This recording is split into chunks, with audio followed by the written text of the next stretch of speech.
Welcome everyone to our iChirp US Political Conference. How's everyone doing this morning? Before we get started, I want to introduce Sam Siping, who's going to start us with an opening cultural. The song is Pagkatapos ng Digmaan.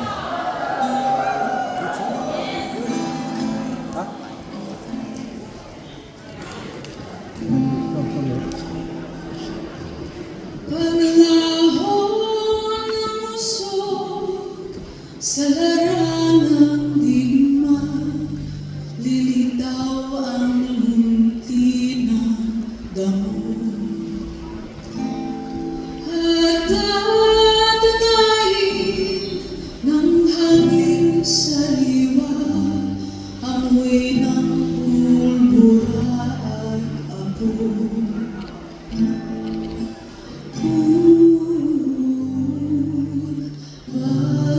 Pagkatapos ng digma ay payagan,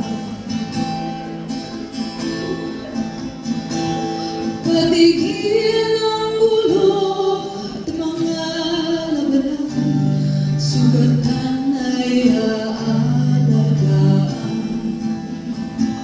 At ang mga bayani ay parang nangalang linas ng ating tatandaan.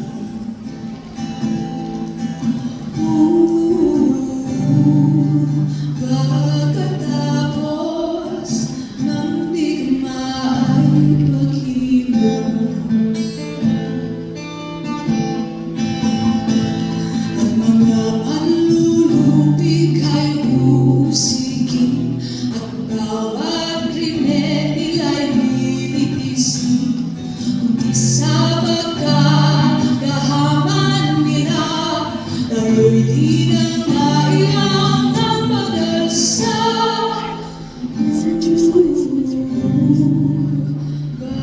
Pagkatapos ng digma ay hustisya.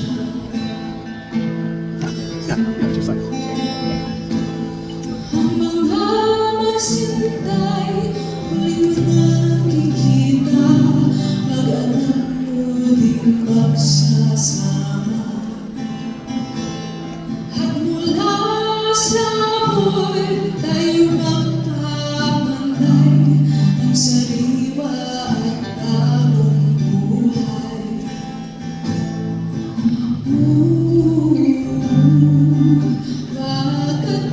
Pagkatapos ng digma ay ligaya, ang tigang na lupa muling bubungkalin, at ang anilaan sa atin. At mga pabrika'y muling paandarin, likang yaman ay aking angkin.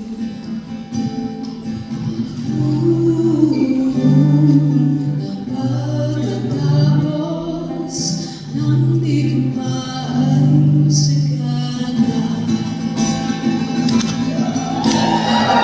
panlulupig ay usigin, ang bawat krimen nila'y lilitisin. Kundi sa pagkagahaman nila, tayo'y di na kailangang mag-alsa.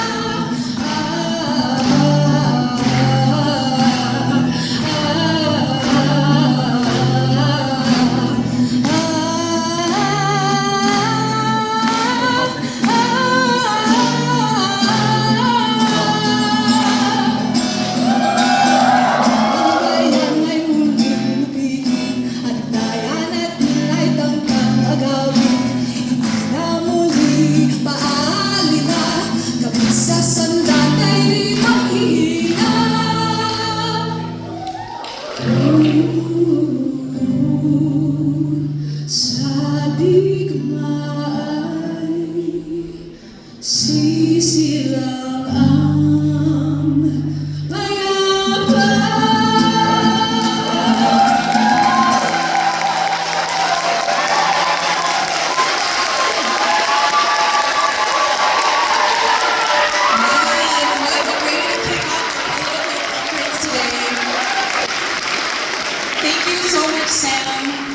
reminding us that we are fighting for a future where our families are no longer separated, where we can live in our homelands, where the land and wealth is redistributed to the broad majority of the Filipino people, and our land is free from foreign intervention. So, right, that's the future we're fighting for, and that is why we're here today at this political conference, because we are coming together, joining across movements, whether you're Filipino, whether you're fighting for the rights of the Filipino people and their genuine struggle for liberation. We are coming together to grow our movement, to strategize, and to have that a reality.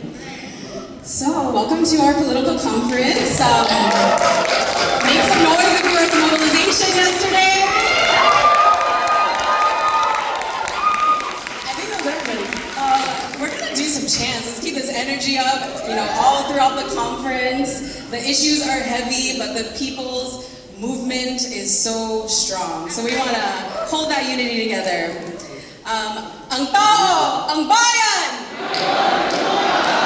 Ang tao, ang bayan! Yes. We'll do a few more. When migrants' rights are under attack, what do we do? When migrants' rights are under attack, what do we do? Yes. And right, we're here today also demanding justice and accountability from both the Marcoses and the Duterte political dynasties. So when I say Marcos singaling, you say Duterte managutin. Yes. Let's make Marcos pay. Let's hold the Dutertes accountable. Marcos singaling!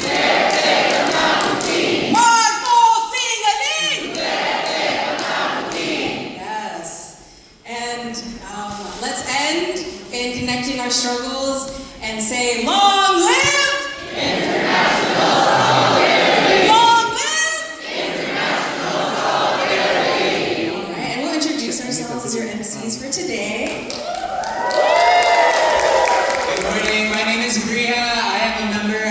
Copy-pasting Solidarity Organization. Make some noise.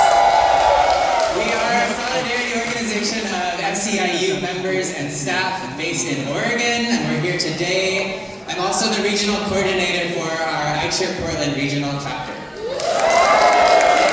Yes. My name is Julie. I'm part of the Malaya Movement USA. Also the DC chapter, shout out DMV. We are a broad movement of individuals, organizations who defend, uphold, and assert genuine human rights, democracy, and sovereignty in the Philippines. So we're a proud sponsor of the political conference today alongside Ryan USA and in partnership with iChurch. So I'm very happy to be here. All right, we want to know who's here with us today. So if you're from these regions, make some noise so we know who's here. Do we have Hawaii in the house? How about DMV? Northeast? How about Midwest? Southern California? I hear you. How about Washington? Oregon, where are you? Northern California?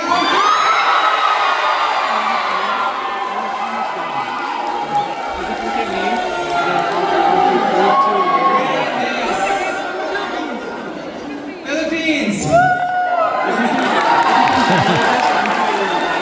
We do have people joining on Zoom, so just a reminder, if you are on the Wi-Fi, the church Wi-Fi, please leave the church Wi-Fi so that we can reserve as much of the data as possible for the Zoom for folks who are joining virtually. Thank you for that. So today we're here with the theme Forge Unity, Fight Fascism, Strengthen and Broaden Solidarity for the Filipino people resisting fascist attacks of the US-backed Marcos regime. So I'll let Julie share a little bit more of the context for why we're here, what brings us here, and the significance of the time right now to be holding this conference.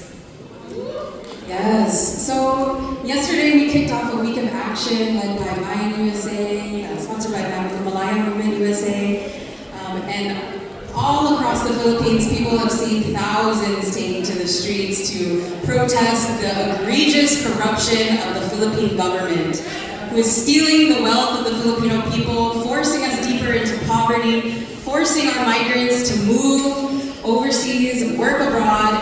You know, it's up to 8,000 OFWs leaving the country a day. Is that acceptable? No. And these corrupt politicians are furthering the misery and family separation. Not only is the issue of corruption happening, an economic crisis, our people are no longer able to afford basic commodities, the right to live, they're drowning in floodwaters, we're facing foreign intervention in our own homelands, extraction of our resources, we're getting turned into a war factory for the United States. Shame, we're not going to allow that. And at the same time, as people rise up against the very injustices, these systemic issues for exposing what is happening in the Philippines, they are faced with fascist attacks, politically motivated killings, imprisonment, trumped up charges, disappearances, aerial bombings. So all of that today is why we are here. We are linking our movements, whether it is the struggle fighting against migrants in detention in this country that are facing deportation, government neglect, whether it's the fascist attacks, the militarism in our homelands.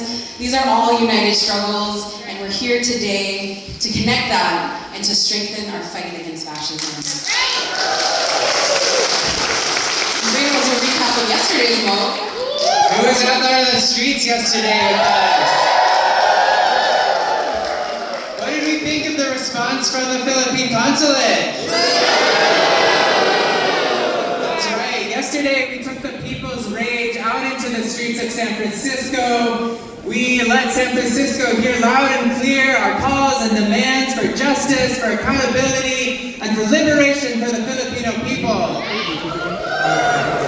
And we saw clearly the neglect of the Philippine government seen through the consulate, which we confronted directly, who watched us behind windows, behind glass, as we once again brought the calls for justice for Brandon Lee, as well as justice for all victims of fascist violence directly to the doorstep. We showed the strength and breadth of our movement, hearing from leaders in the faith sector, in labor, in anti-war, and we showed that it is the power of the people that will ultimately create change. Not only did we hear about the immense suffering of the Filipino people every day as a result of the neglect, the criminal neglect, and the deadly violence of the Philippine state backed by the US, but we also heard about the clear solutions that the Filipino people are fighting for every day, including the revolutionary armed struggle in the Philippines, fighting for national liberation. And so after yesterday's mobilization, we gather here today to continue to build on that agitation and to continue to build the movement through continuing to study and learn and deepen our understanding of the issues, as well as the campaigns and the fights that we are building together here in the US. So very excited for today, full of learning and sharing and hearing from leaders across the US and in the Philippines, so that we can, next time we hit the streets, be even stronger, be even broader, bring more people into the movement, and make even bigger blows against the US Marcos regime.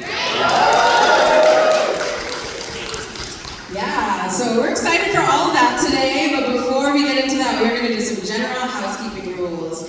Raise your hand if you do not know where the bathroom is. Okay, so when you entered and you registered, through that vestibule where there's that community room, we want to support the work of iChurch. We are a grassroots movement. Yeah, we want to forge unity, fight fascism. You know, there's a dove that has talons, a militant dove, holding Marcos and Trump, and the people are victorious. You know, raising our demands. So please support iChurch, donate. We're going to have fundraisers throughout the day. But I will pass it to Bria for the agenda. I think people maybe you've seen the agenda. If not, just to give a quick recap, today we have a keynote, a very special keynote from, we'll hear more about the introductions, who's speaking. We have a panel following on fascism, then we'll break for lunch, and then we have another panel on solidarity with migrants. And then following that, we'll have breakout groups. So there's 5, I believe, different breakout groups you have to choose from. We'll have report backs after the breakouts so that everyone can get understanding of what was discussed and what the next steps are. And then we have dinner, and then we have a very special cultural night to round out today. So it's a full day. Make sure you're taking care of yourself, but it will be a very agitating and inspiring day. Yeah, so let's get into the keynote. Our keynote will really set the context of, what is the actual state of human rights, democracy, and sovereignty in the Philippines? What are we fighting against? What are we fighting for? So this will really kind of set the groundwork for everything we cover today and all the campaigns we'll be discussing. So, Christina Tinay, which many of you know her as Balabay, is the Secretary General of Karapatan, an alliance of individuals, groups, and organizations working for the promotion and protection of human rights in the Philippines. Yes, its founders and members have been at the forefront of the human rights struggle in the Philippines since the time of the Marcos martial law regime. So unfortunately, Tina's not here with us in person. She pre-recorded her keynote speech. She is right now in The Hague, in the Netherlands. She's currently leading a delegation of Filipino human rights defenders, lawyers, artists, families of the victims of the Duterte regime. Right? Even though Duterte is pretending to be sick, calling it sick, for his day in court, yes, the movement continues demanding justice and accountability. All of these families, there's a simultaneous conference happening right now organized by the Duterte Panagudin Network or Accountability Network in Europe. So while this is happening, Tina is actually at another conference, and really you can see the power of the movement from country to country, overseas, and back home in the Philippines. So we'll play that, and we'll have, we sent her questions for the Q&A. It won't be live, but she is responding to us. So without further ado, we'll play the video.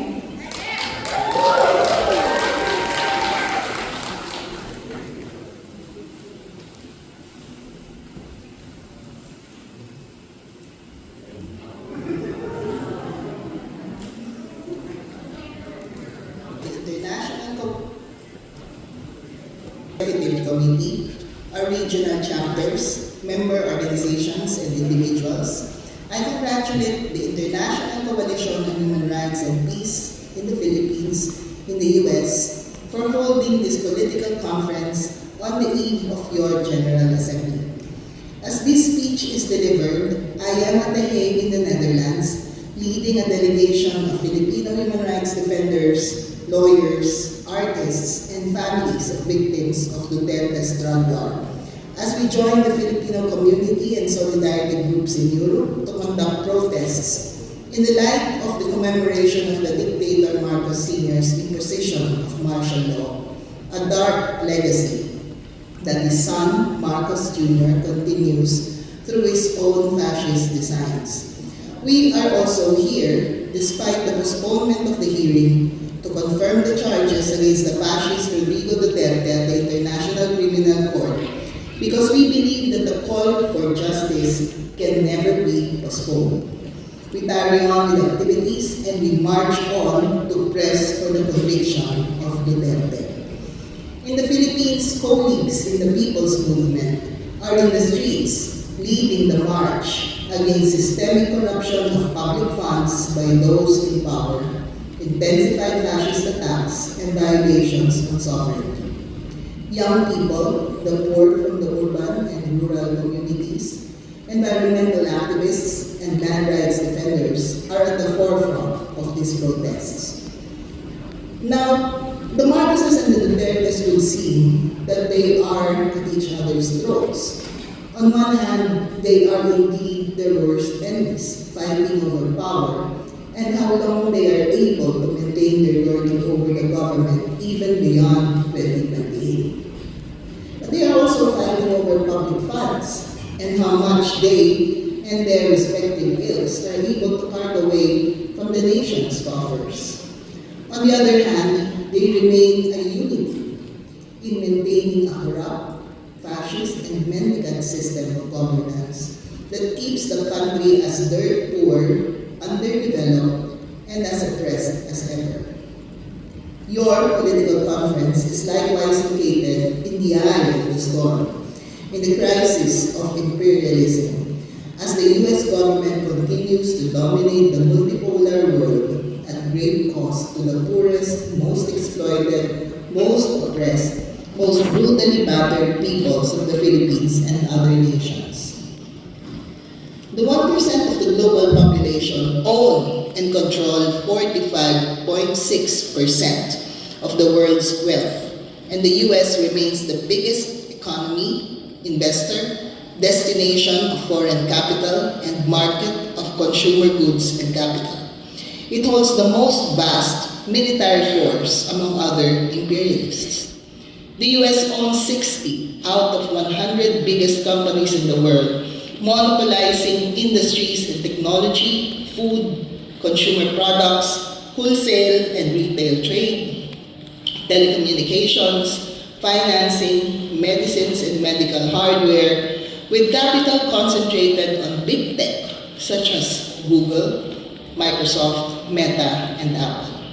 US also has the biggest finance institutions in the world, led by JP Morgan Chase and the Bank of America, and the biggest asset management firms such as BlackRock and Vanguard, which oversees capital for the US military-industrial complex. With Trump's America First policy, the US unleashed its neoliberalism, with the state protecting monopoly capitalists and acting as imperialism's fail-safe in times of intense crisis. Public funding and expenses, especially for social services, were drastically reduced, while reduced taxes are enjoyed by corporations and the rich. The Philippines serves as a US hub for its global supply chains. The US served as the destination of the 12.1 billion worth of exports from the Philippines in 2024, exporting electronics products, ignition wiring sets, and other wires used in the production of cars, aircrafts, and ships, and coconut oil. The Philippines also serves as the prime location for cheap labor force for semiconductor manufacturing. The US likewise has $18.8 billion worth of investments in the Philippines in 2024, including in semiconductor manufacturing, finance, insurance and real estate, food and agriculture, information technology, business processing outsourcing, renewable energy, and arms manufacturing. Agricultural imports from the US are the biggest imports in the country at $8.2 billion in 2024. As the Philippines further opens up the domestic economy, including ownership of land, infrastructure, transportation, telecommunications, and retail to foreign ownership, it is expected that the US and its mega businesses are ready to pounce on the already battered economy. And how is the situation of respect for human rights and international humanitarian law in the Philippines right now under Marcos? Despite all his posturing for human rights, through executive orders, commissions, and more recently, a national human rights action plan, the situation has become qualitatively worse. One Duterte is risked off too and is detained at The Hague. The fact is, the thousands of poor people killed in the drug war remain bereft of justice. More than 1,000 are reportedly killed in Marcos Jr.'s own drug war. The fact is, the peasants, workers, women, young people, human rights workers, and environmental defenders killed in Duterte's counterinsurgency campaign are still crying for justice, as not one killer in uniform has been made accountable. The fact is, Duterte's sabotage of the peace process then created further unease as scores of peace consultants, revolutionaries, and ordinary folks were killed, tortured, disappeared, and imprisoned. And Marcos never batted an eyelash to address this. What Marcos Jr. did was he maintained internal security framework and the infrastructure that continues the very same violations committed under Duterte.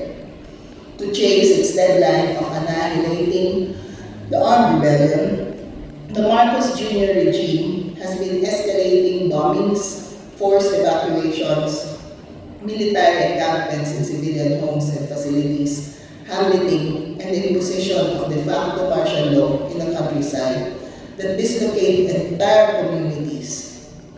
As of June 2025, Karapatan has documented 51,206 victims of bombings, 67,204 victims of indiscriminate firing, and 45,097 victims of forcible evacuation, all in the course of Marcos Jr.'s counter-insurgency war.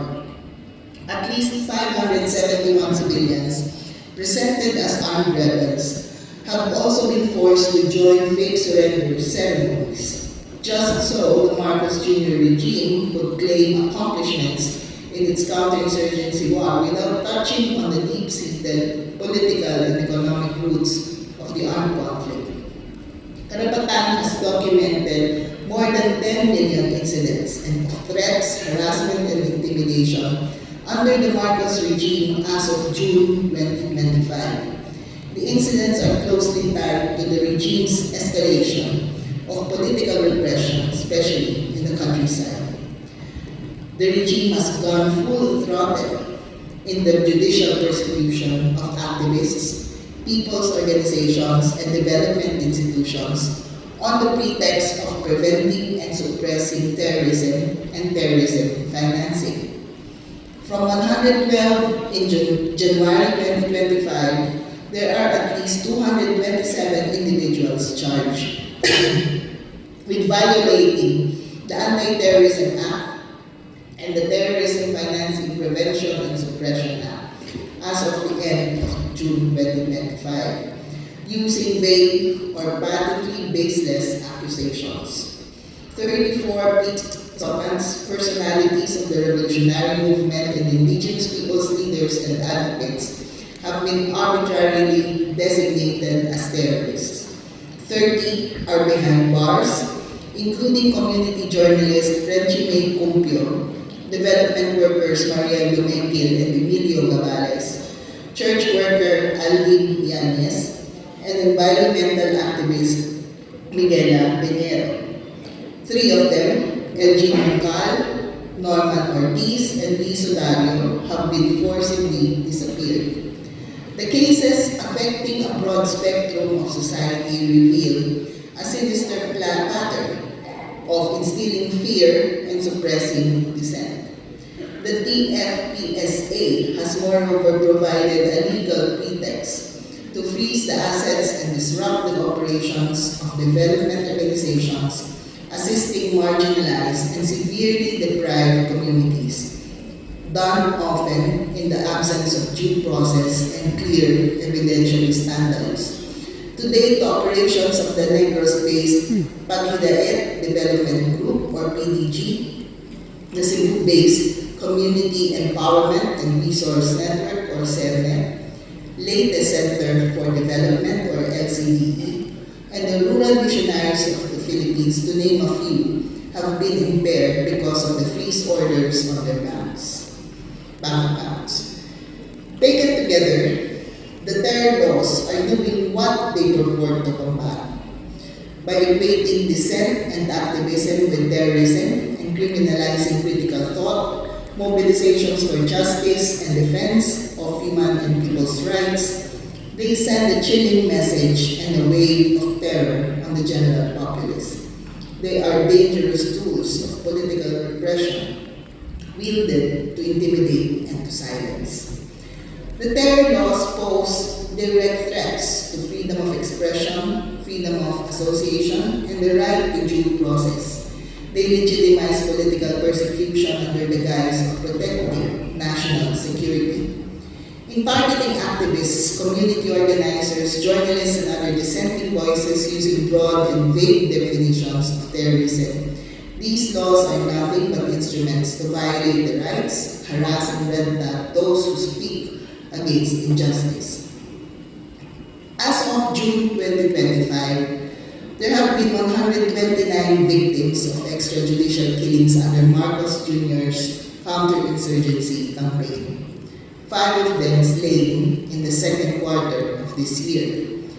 In 3 of these cases, the military falsely claimed that the victims were NPA members, killed in gun battles with soldiers. This includes the following: in Masbate City, elements of the 2nd Infantry Battalion of the Philippine Army, the police, CIDG, Regional Intelligence Unit, Military Intelligence and Civil Operations, and the Philippine National Police in the locality shot and killed Joey Owas in Barangay San Carlos, Palanas Town on June 29, 2025. The state forces claimed that Owas fired back as they were about to serve him a warrant. Owas' family and friends, however, said that when the state forces suddenly alighted from a van and a motorcycle and immediately surrounded him, he ran away in fear, upon which the soldiers and police fired at him. The state forces later falsely claimed that Owas was an NPA member killed in an armed encounter. In General Santos City, suspected state agents shot and killed Ali Jejon Macalintal inside an acupuncture clinic on June 23, 2025, before fleeing the scene on a motorcycle. Macalintal was a transgender woman and moral activist, having previously served as our Deputy Secretary General of Karapatan's chapter in their region, and as a radio broadcaster of a local network. In 2024, she feared for her safety, reporting harassment and constant surveillance by state agents who had inquired about her whereabouts from her cousin and neighbor. Macalintal confided to colleagues that she had been pressured to sign a document during a meeting with the task force, which led to ongoing harassment until her extrajudicial killing. She specifically named several state agents as her harassers and warned her family to hold them accountable if anything were to happen to her. In Eastern Samar, elements of the military killed 16-year-old Jason Rafael Padullo in an indiscriminate shooting incident in Borongan City on June 15, 2025. To escape accountability, the military falsely claimed that Padullo was a member of the NPA. But residents of the barangay where he was from firmly assert that he was a civilian. They noted that he had enrolled in grade 7 and was set to start school this June. According to reports, Padullo was in a field going to where his parents were farming when the soldiers conducted operations, fired at him. He succumbed to a gunshot wound to the back that penetrated his chest. Meanwhile, the National Union of Journalists in the Philippines assailed the Marcos Jr. regime for its failure to resolve the killings and other attacks against media and personnel.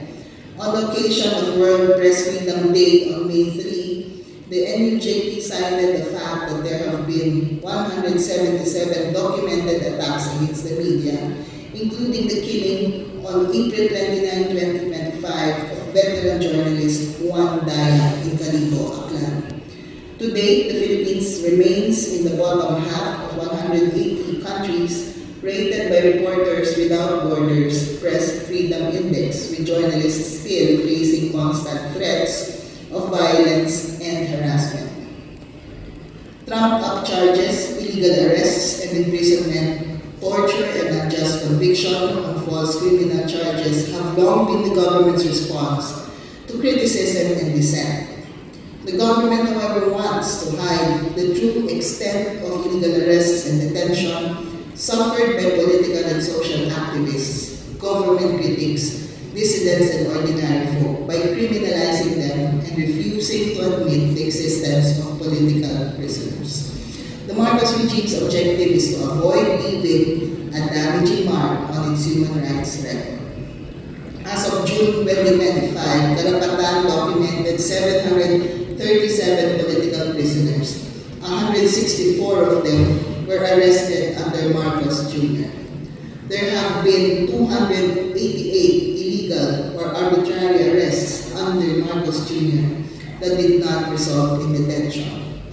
Among these political prisoners are the following.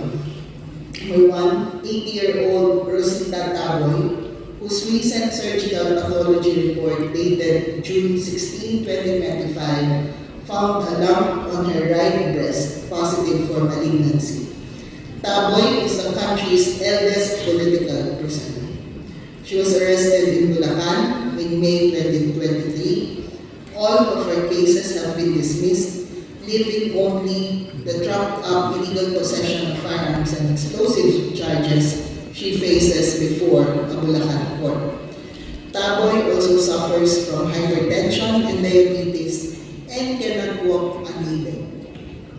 Father Frank Fernandez, a 76-year-old peace consultant of the NDFP who is detained in Negros, has coronary artery disease, chronic kidney disease, bilateral renal cysts, and prostatic hypertrophy.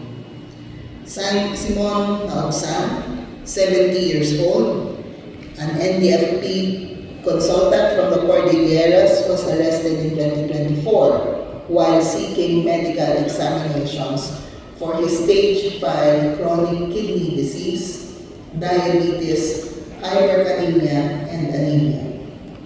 74-year-old Virginia Villamor has hypertensive cardiovascular disease, vertigo, and liver disease.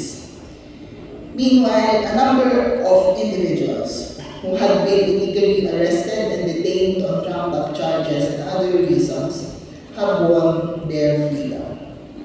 After being detained for 6 months, 81-year-old Prudencio Calupid Jr. walked free, and the Court of Appeals issued a writ of habeas corpus on June 27, 2025. Calupid was arrested in his home in December 2024 after the police wrongly identified him as the NDFP consultant Prudencio Calupid, who had a 7 million peso bounty on his head.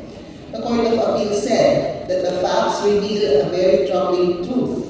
An elderly and frail man remains in the custody of the state despite evidence indicating that he is not Prudencio Calupid, the NDFP consultant. The Office of Solicitor General, however, filed an appeal on that court decision. On June 5, trumped-up charges of unlawful possession of small firearms and ammunition against United Church of Christ in the Philippines, Reverend Nathaniel Valiente, were dismissed. He had been released on bail in September 2024. Reverend Valiente was arrested at his house by elements of the police on June 25, 2021 and charged with illegal possession of firearms, ammunition, and explosives on the basis of evidence planted by the raiding team. Before his arrest, Reverend Valiente was a present rights advocate and served as the advisor of the Organization of Farmers in the locality. All these follow a playbook, one that has been distinctly familiar throughout several fascist regimes. In May 2025, Marcos released a copy of the National Action Plan for Unity, Peace and Development, the latest in the Philippine reactionary government's plans and roadmaps to combat the so-called communist insurgency. Marcos Jr.'s father had operational land stability. Cory Aquino had Oplan NETRA 1 and 2. Fidel Ramos had Oplan NETRA 3 and 4. Estrada had Oplan Patriot and Village. Arroyo had Oplan Operation Freedom Watch 1 and 2. Aquino had Oplan Shoulder to Shoulder. Duterte had Oplan Peace and Tranquility. All these are the reactionary militarist guides to defeat the Communist Party of the Philippines, the New People's Army, and the National Democratic Republic of the Philippines, and other armed movements, which are seen as threats to the status quo. And what is the status quo?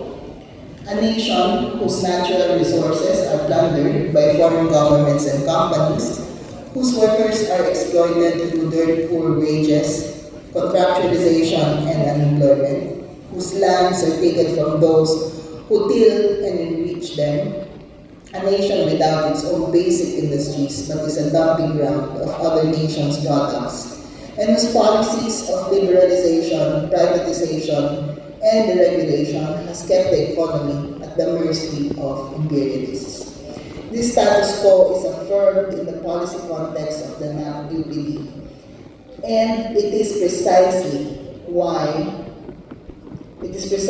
these structural and systemic problems that engendered organizing the protests of mass movements and armed revolution, not the other way around. People rise, protest, and take up arms when they do not live with dignity and when their rights are disrespected.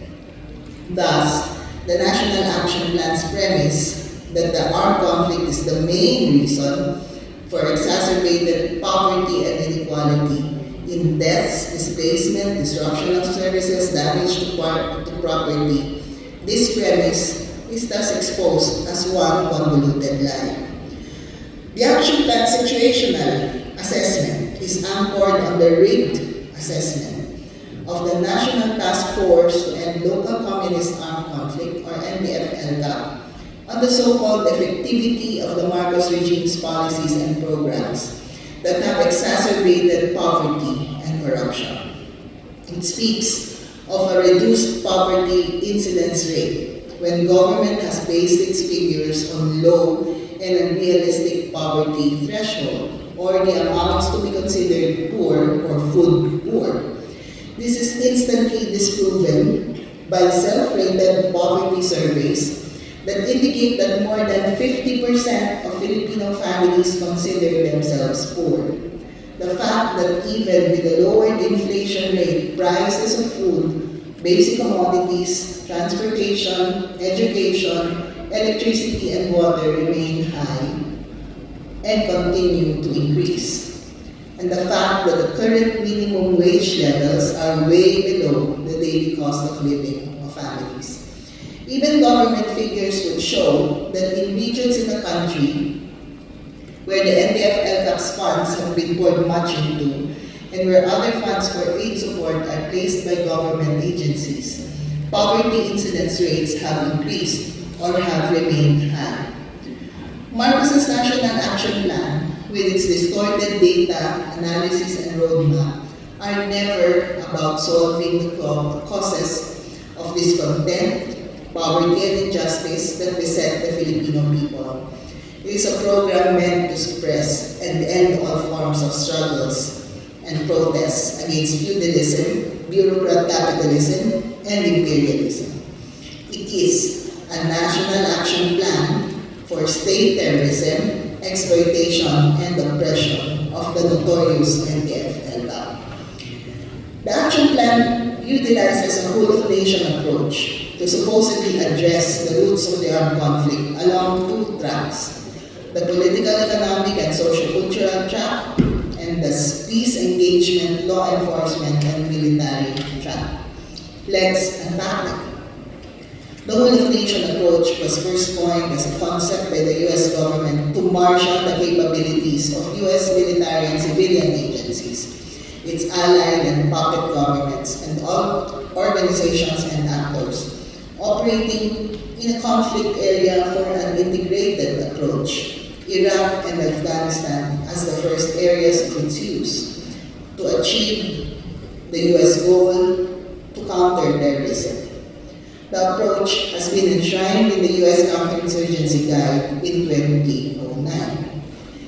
In the action plan, following the implementation of Aquino's operational plan and Duterte's operational plan, all offices in the executive branch, from the Office of the President to the Armed Forces of the Philippines and the Police, along with the Justice, Social Welfare Development, Education and Higher Education, to smaller government agencies like the National Irrigation and Housing Authorities, all are in play.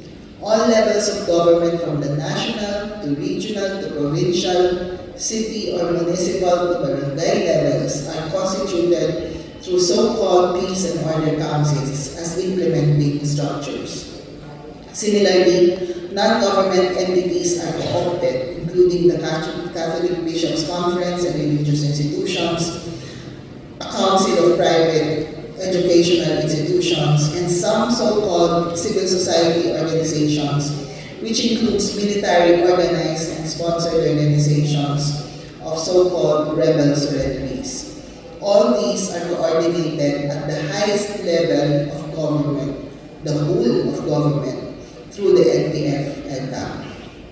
The action plan's political, economic, and social-cultural track is focused on weaponizing local governments, which have civilian authority per law in the retooled community support programs, which is merely euphemism for military and police operations in communities, in allegedly funding infrastructures and services in villages through the Barangay Development Program, which has not alleviated poverty in these villages but may have been used or pocketed by corrupt soldiers and barangay officials.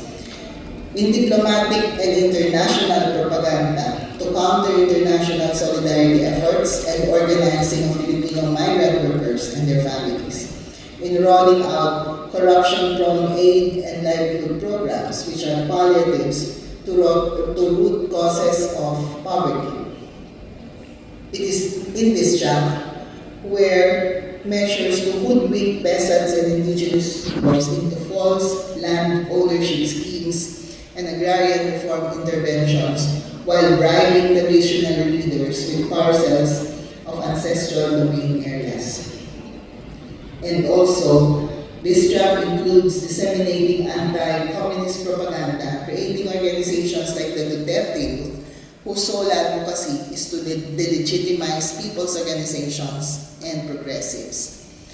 Meanwhile, its peace engagement, law enforcement, and military track pertains to the conduct of its focused military operations in communities, usually through ground and aerial operations that result in bombings, indiscriminate firing and strafing, hamletting, and de facto martial law in communities, legal offensives or trumped-up charges against individuals or groups, staging of forced or fake surrenders of civilians, including members of organizations of peasants, fisher folks, and indigenous people, and the creation of organizations by so-called rebel surrenderies, which is mere cover for funding for its paramilitaries. In addition, the action plan outlines the government's plans to use the terror laws to proscribe the CPP, NPA, and BFP as a terrorist organization, to arbitrarily designate peace consultants and activists as terrorists, and to further judicial harassment, illegal or arbitrary arrest and detention of civilians, including human rights defenders. It also reveals plans to continue its red and terrorist tagging campaigns, its scheme of delisting progressive party lists, and delegitimization campaigns against union organizing of teachers, health workers, and government employees. The action plan's most sinister intent can be highlighted by its adherence to and location in the U.S. National Defense Strategy and in the Philippine Bilateral Defense Guidelines with the U.S., and its adoption of the disarmament, demobilization, and reintegration framework and process of the UN. It is clear that the U.S. Marcos regime concocted action plan plays right into the regime's playbook to terrorize the Filipino people and destroy the most resilient and enduring revolutionary movement and progressives to promote its hegemonic economic and geopolitical or imperialist interests in the Philippines and in Asia. Thus, it is indeed the National Action Plan for State Terrorism, Exploitation, and Oppression. It is thus imperative that we wield our organized strength and international solidarity to frustrate the NAP-UPD and expose the U.S. Marcos violations of Filipino people's rights as the Philippines campaigns for a non-permanent seat at the UN Security Council for 2026 to 2027 and for the chairship of the ASEAN in 2026. By the way, Trump will be attending the ASEAN Summit in the Philippines next year, so we have lots of work to do. It is important to expose and oppose the anti-people policies of the Marcos regime that has kept the poor poorer and the rich richer. It's important that we exact accountability from Marcos and Duterte for the crimes they committed against the Filipino people.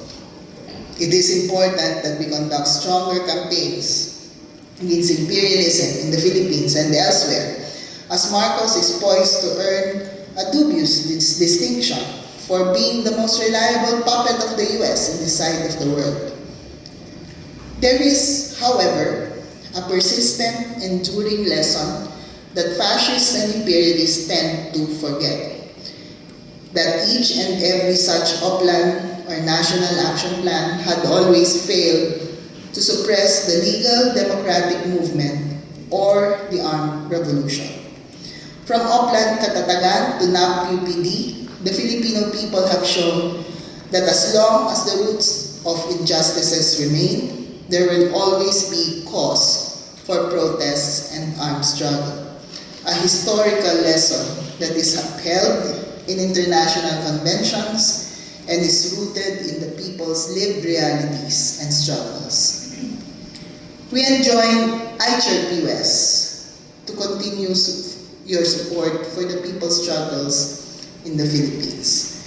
And I hope that your political conference can contribute in increasing and continuing this support for these struggles. Maraming salamat at mabuhay kayo.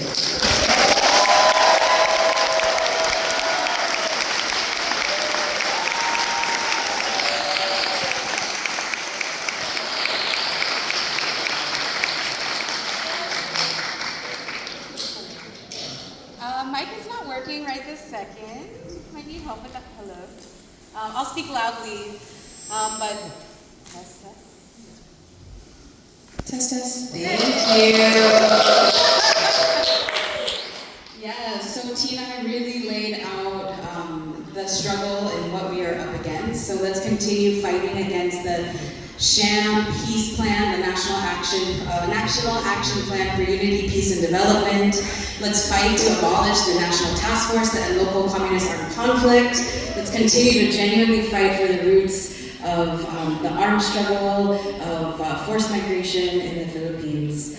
So, as we continue demanding justice and accountability for the victims of the Dutertes and the Marcoses, we keep Tinay's speech in mind. Unfortunately, we're not doing a Q&A because she's at another conference right now, but we are curious about what questions people do have. If we could actually go to the next slide. Use this QR code and you can take just scan it. It's a Google form where you can submit your questions so that we hope we can actually send them to Tina to answer. And then in the upcoming panels, we'll try to incorporate some of the questions that you do have. So if you have more questions, we'll make sure that we address them in the content today.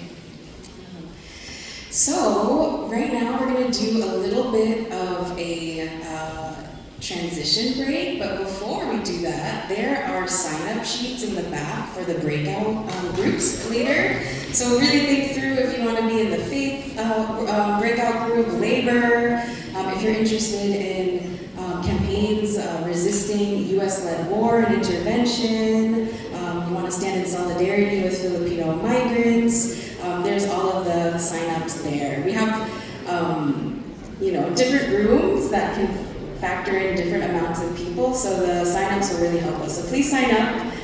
You can use the bathrooms, add some questions so we can factor that into the day.